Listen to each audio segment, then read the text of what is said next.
How's it going, subscribers? This here is the humble beginning of Project Rare.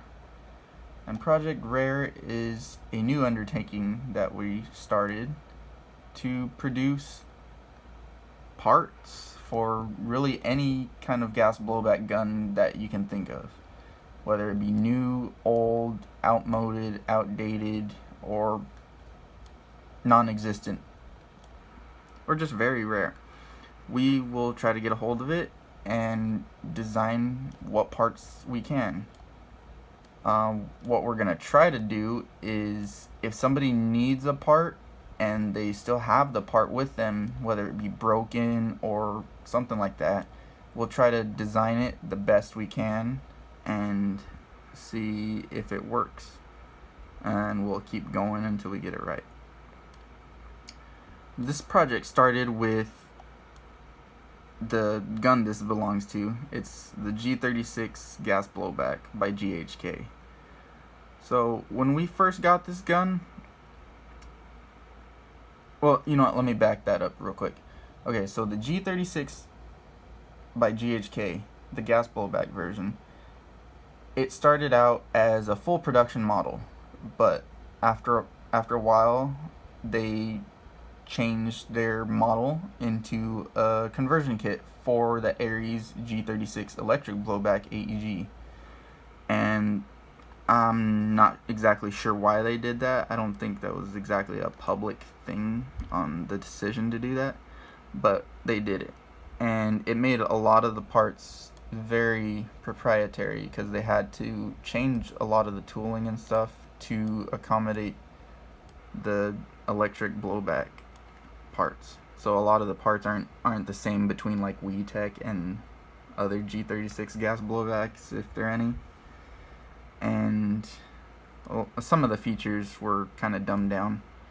Anyway, we had this gun, and we had an S&T G36 gas blow or electric blowback AEG, and we thought that since the S&T is a clone of the Ares G36, it should work.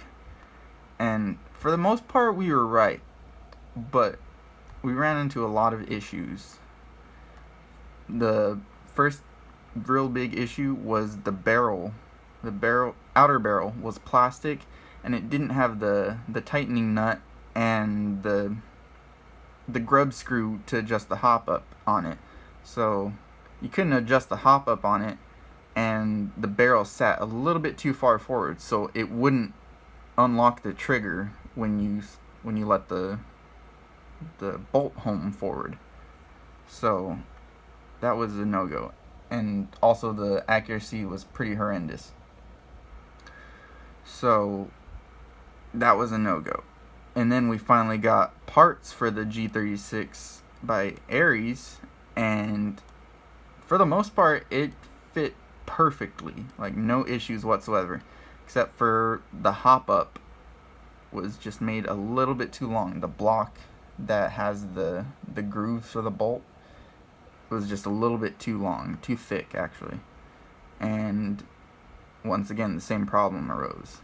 The bolt wouldn't home forward, and it wouldn't unlock the hammer this time. So we had to do some modifications to that, and that will probably be another part of the Rare project, developing a new hop-up that won't have any issues with the Ares, or maybe even one for the S&T model as well. So it's on the fence what we'll do, but the hop-up for the Ares model will definitely be on the list. And okay, so we had the gun, we got it working, and little did we know that the S&T model snapped about right here through the original feed lips on one of the mags, and when we first loaded it, it just sheared right off, and we were down one mag. We had two, so one of them always worked, and it worked well. And we still have that same magazine 3-4 years later. So, you know, GHK makes a decent product. And we looked everywhere for these mag lips. We couldn't find them anywhere. We tried WeTech's magazine lips, and they just wouldn't fit. They had a slightly different design, and I believe this was on the WeTech was a little bit raised, so we couldn't use those. And I think it was also a little bit thinner, so we couldn't use those. We couldn't find spare parts. Couldn't find really anything on it unless you wanted to buy a whole new kit and maybe a whole new magazine while you're at it. Either or, whatever. Yeah, so this project sat around for a while, and fast forward maybe 3 years, we get a decent computer where we can start doing our designs and stuff. We design a few parts, and then the idea comes back up to design a new feed lip for the gun. So that's where this came from, and this is the direct drop-in for the G36 by GHK. And then we got a 3D printer later on, and this project became a reality, which was really exciting for us. And we 3D printed the first couple of models, adjusted the sizing and everything like that, and finally we got it to this right here. And it works. It works well, but some of the BBs won't feed properly, so we still have a few refinements to make on it, and then it'll be fully ready for production. So that's basically Project Rare in a nutshell.